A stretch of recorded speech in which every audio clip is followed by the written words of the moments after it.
This is Jarrod Horak, and in this video, I'm going to analyze the Grade 1 Breeders' Cup Classic and give out my value top choice.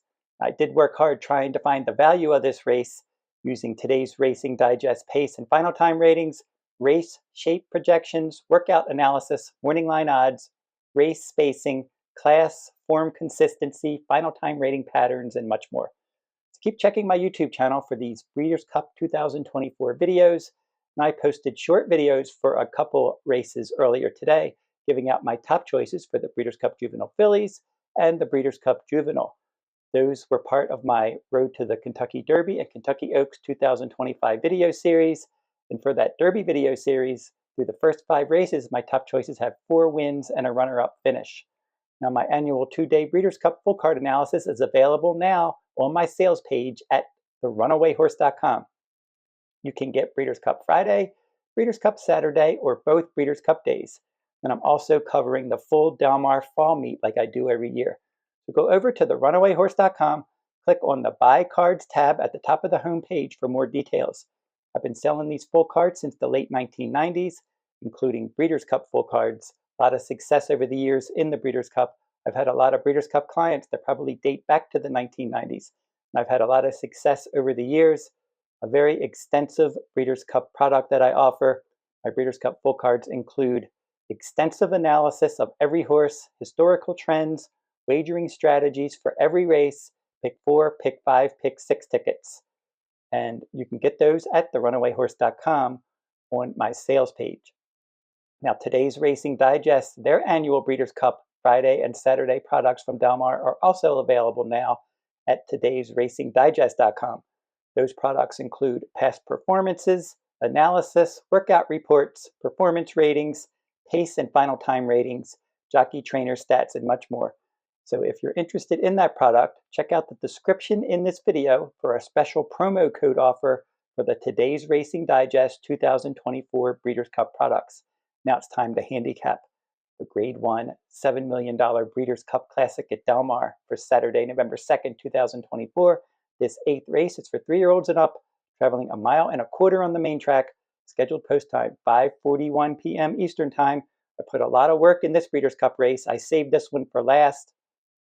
I got my Friday full card done, and then I did all of the Saturday races.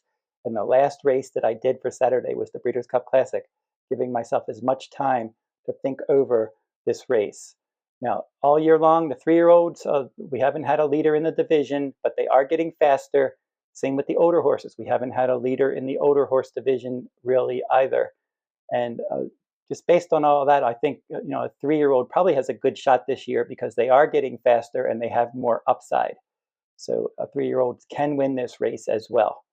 And we'll start with number 1, Forever Young. He's 6-1 morning line. And we'll try to talk about some stuff maybe that is not in the past performances. And for this one, I think everybody remembers the Kentucky Derby. For the Kentucky Derby, that stretch run, Mystic Dan got that dream inside run, got the jump on the closers, opened up a clear lead. Sierra Leone, Forever Young, closing in tandem, really making up ground. But then Sierra Leone on the outside, it looked like he was going to win the Derby, but then he started lugging in and he bothered Forever Young. 3 horses hit the wire together with Mystic Dan just winning by a nose, Sierra Leone finishing a nose in front of Forever Young. Now, Forever Young fans thought if Sierra Leone didn't bother him, he could have won the Kentucky Derby. Can't argue with that. But then Sierra Leone fans also are right that if Sierra Leone would have kept a straight path on the outside, he could have won the Kentucky Derby. Also, both horses ran quality races. Then Forever Young didn't run again until his prep race on October 2nd in Japan, the Japan Dirt Classic. And that race was at 1.25 miles. And it was a 15-horse field, and he didn't have the greatest start, but he was able to recover to stock the pace and win by 1.25 lengths. Now, prior to that last race, he had a fever. He was training for that Japan Dirt Classic, and he came down with a fever. He was training in hot weather, but then he recovered quickly, so he probably was not 100% for that Japan Dirt Classic. I can definitely see him moving forward, second after a layoff. He's a 3-year-old with upside. He's 6 for 7 with a close show finish. He's won twice at this distance. So Forever Young, not bothered by the distance. He's on the upswing. He could easily run his best race here. His biggest problem could be if he doesn't have a great start, when we have multiple horses with early pressing speed that want to be forwardly placed, he could get shuffled back. That would be the problem if that happens. Other than that, he looks like a solid contender. Highland Falls, he exits a slow renewal of the Jockey Club Gold Cup. Arthur's Ride was the heavy favorite, and he looked like the controlling speed, and Arthur's Ride did get out there early, but Flavien Prat aboard Highland Falls handled him aggressively, went after Arthur's Ride, did not let that one get away, and he was able to put away Arthur's Ride, open and have a clear lead after he did that, and then he won by 4 lengths. But Flavien Prat does not ride him back here. He goes to Sierra Leone, who he's been riding. Luis Saez is aboard. Inner post for trainer Brad Cox. Now, I mentioned that Jockey Club Gold Cup was a slow race. That was the slowest Jockey Club Gold Cup since they turned that race back from 1.5 miles to 1.25 miles back in 1990. And they came home in 27 and change. He's not going to be able to run that kind of race here. He's just not going to be able to go after a horse like Arthur's Ride if he goes to the lead, put that one away, and then expect the closers to come home in 27 and change. That's not going to happen. So he's going to have to run a better race. He could be up on the pace from the post too. Now, City of Troy, we don't know what we're going to get from him. He's obviously very talented, multiple Grade 1 winner at 1.25 miles distance, well, at least 1 mile and 5/16, and then 1.25 miles in his last start, and then 1.5 miles before that. So in his last 3 races, really impressive. He's one that has a lot of ability. He's a son of Justify. Justify, certainly the Triple Crown winner. His runners can run on dirt, but the damn side of his pedigree is all turf. Ryan Moore, Aidan O'Brien is going to try to win this race for the first time. O'Brien is 0 for 17 in the Breeders' Cup Classic. He has come close a couple times. Declaration of War was a close third. And then also Giant's Causeway missed by a neck. So for City of Troy, he likes to be forwardly placed, but a few others do as well. And we'll probably know early on what his chances are going to be. If he can get up there and it looks like he's handling the dirt track and he's not climbing, and he gets into a good rhythm, maybe he'll have a shot under Ryan Moore. Mixto, he's next for trainer Doug O'Neill, and prior to the Pacific Classic, his record was 1 for 13. So he was still eligible for an entry-level allowance race prior to that. But then in that Pacific Classic at 22-1 odds, he stalked outside. Full Serrano, my top choice there, was out there setting the pace. Mixto stalked from the outside post, and he wore that one down gradually, and he won by a half length. That was a weak renewal of the Pacific Classic at Del Mar at 1.25 miles. He's going to have to run a better race because there are other horses that are faster that have a similar running style. Senor Buscador, he's 7 for 21, and he's banked more than $12 million, but he earned most of that winning the $20 million Saudi Cup, 1 mile and an eighth around one turn. Then he was third in the Dubai World Cup, but since he's come back from Dubai, he just hasn't been the same. Fourth, a well-beaten fourth, and then a well-beaten fifth in the Grade 1 California Crown last time out. Third start since he's back from Dubai. He's a big late runner. I can see him being last early, and he's also 0 for 4 at this distance. I just don't think Senor Buscador is going to be able to make an impact in this race. Derma Sotogake sure did make an impact in this race last year, and that was a bit of a surprise because he had run in the Kentucky Derby. He came to the States for the Kentucky Derby, and he ended up finishing 6th in an 18-horse field, and then he didn't run again until the Breeders' Cup Classic. So he's coming off that layoff. He was 26-1, but he was able to find himself in a great stalking spot. Guaida Barrio got a better trip, and he was able to win by a length. But Derma Sotogake finishing second in this race last year. So there was a lot of promise heading into his 4-year-old season. And I liked him in the Grade 1 Saudi Cup and Grade 1 Dubai World Cup. And he was 5th in the Saudi Cup and 6th, beaten 16 lengths in the Dubai World Cup, only beaten 2.5 lengths in that Saudi Cup. Then they laid him off and they gave him a prep race, the same prep race Ushba Tesoro ran in. That was in Japan on September 25th. And he stalked the pace and he came up empty 5th, beaten more than 8 lengths in that 13-horse field. He's one that has some talent. He had a bullet workout at Del Mar on October 29th. We're supposed to put blinkers on for this race for him.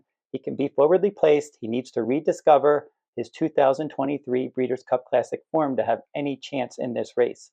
Ushba Tesoro, another one from Japan, 11 for 35 overall, and he's one that was 5th in this race last year.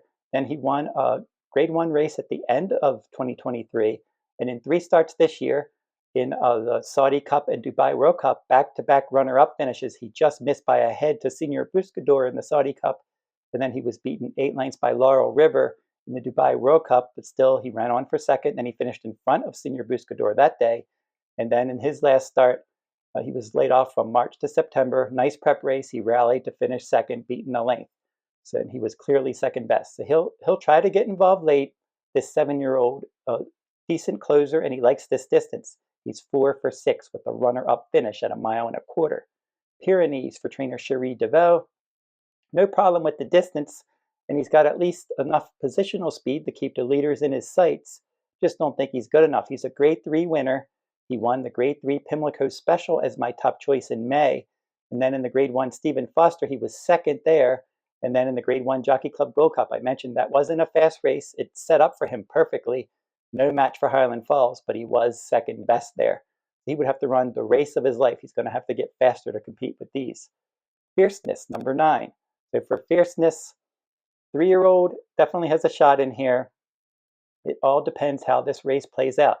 For Fierceness, multiple Grade 1 winner. He won the Breeders' Cup Juvenile as a 2-year-old. He was your 2-year-old champion.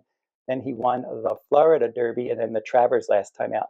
Now, it should be noted that Breeders' Cup Juvenile winners have never won the Breeders' Cup Classic. I think they're 0 for 8 overall trying to win the Breeders' Cup Juvenile and Breeders' Cup Classic. So not a bundle of them have tried, but none of them have won. And we'll see what Fierceness can do. He's one that he always hasn't run his best race. He was way up the track in the Kentucky Derby when the pace is fast. He's disappointed in the Champagne Stakes. He disappointed in the Holy Bull Stakes as the heavy favorite. He doesn't always run a big race, but for the first time in his career, he put back-to-back good efforts up in the Jim Dandy and Travers. And looking at him and looking at his form, when he's able to work out a nice early pressing trip, chasing long shots usually, putting them away and putting the race away by getting the jump on the closers like he did in the Breeders' Cup Juvenile. In the Florida Derby, he just controlled the pace against overmatched rivals.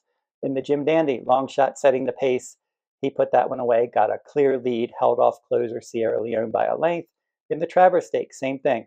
Long shot setting the pace, he stalked comfortably outside, opened up a clear lead, just did hold off the Torpedo Anna, and then Sierra Leone was a clear third, less than 2 lengths behind them. So for Fierceness, the key is going to be if the tempo isn't too quick and he can get outside and get into a good early pressing rhythm, he can run his race. If those things do not happen, and for whatever reason the pace is quicker and he's not able to work his way outside and get into a comfortable spot, he could end up finishing up the track. Tapit Trice, he was my Derby horse in 2023. He's 0 for 3 with a 3rd place finish at 1.25 miles.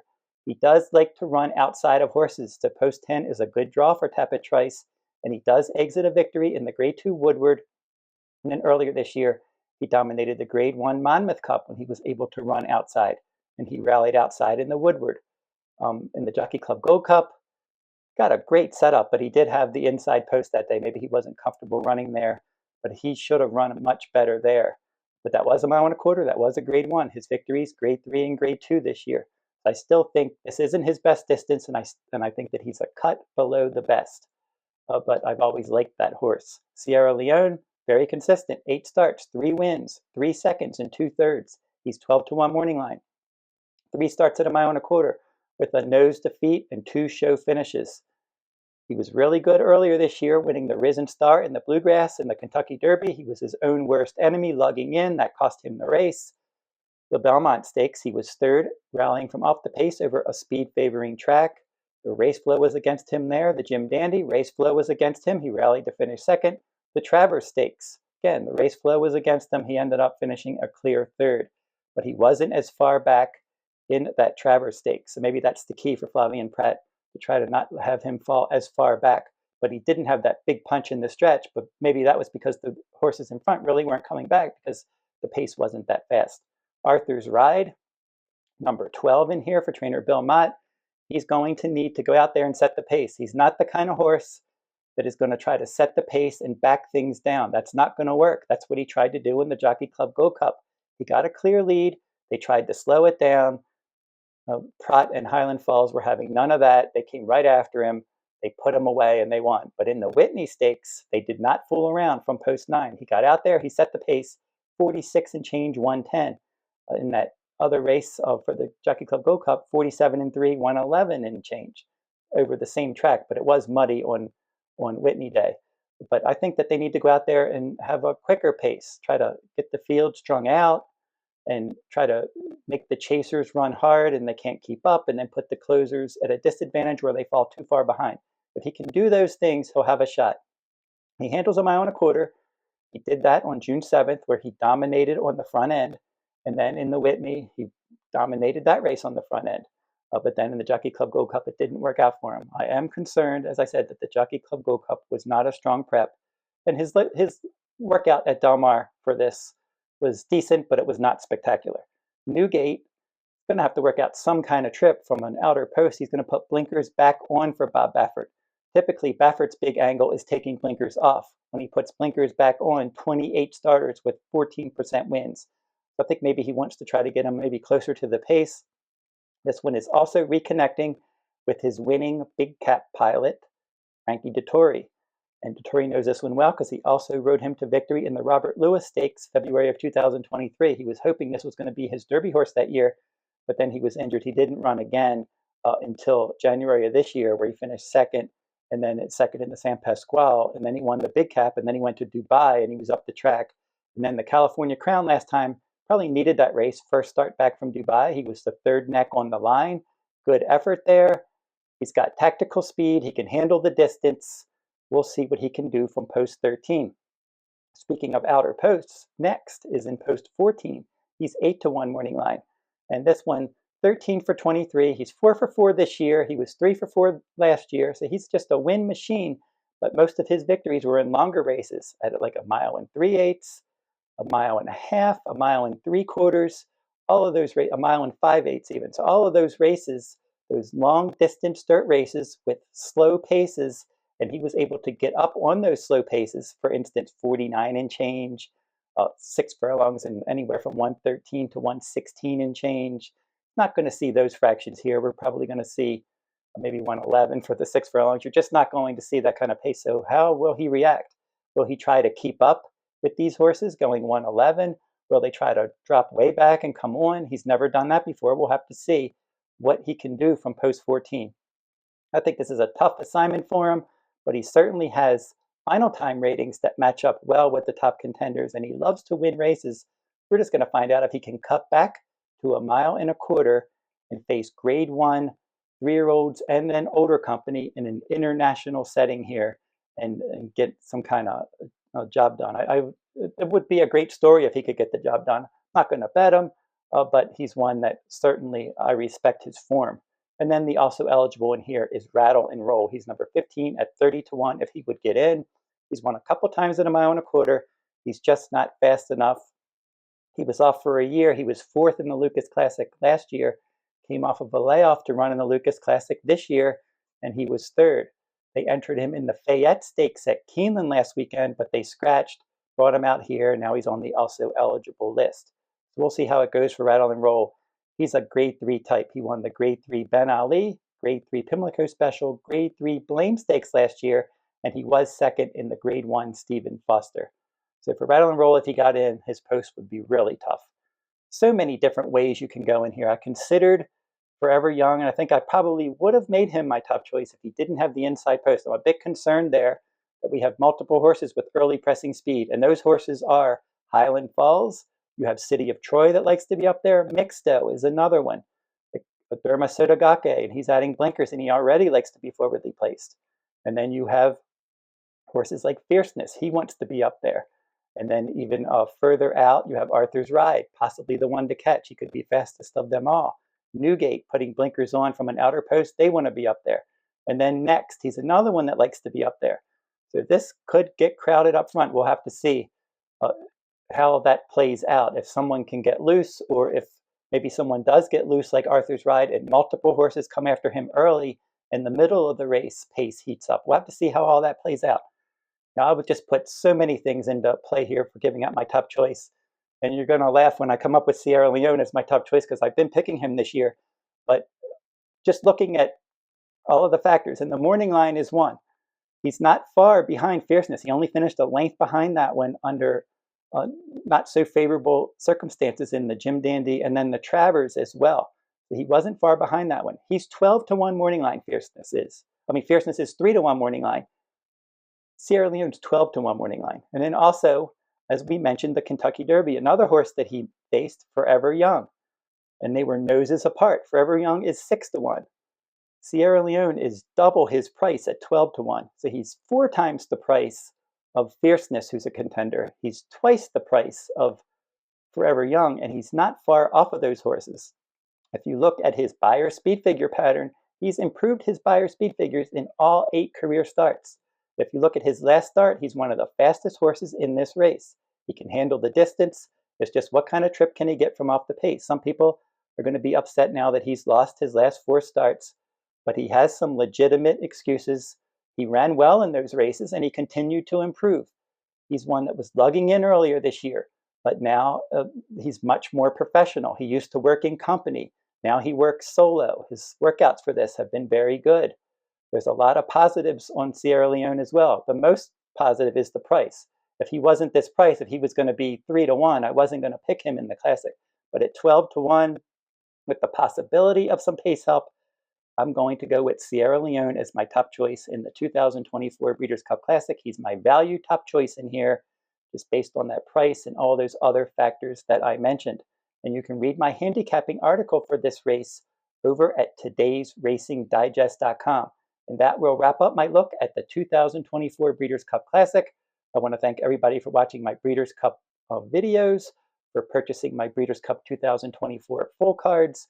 Hopefully we have a lot of success in this Breeders' Cup series this year. I'm going to be writing recaps for all of the stakes races for the Breeders' Cup races. And then we're going to be getting on the road to the Derby, more serious as we get early into next year, into the spring for the 2025 Kentucky Derby and Kentucky Oaks. And you can watch those video series on my YouTube channel all winter long, all the way into next spring. So until I see you next time, good luck at the races and good luck in the 2024 Breeders' Cup.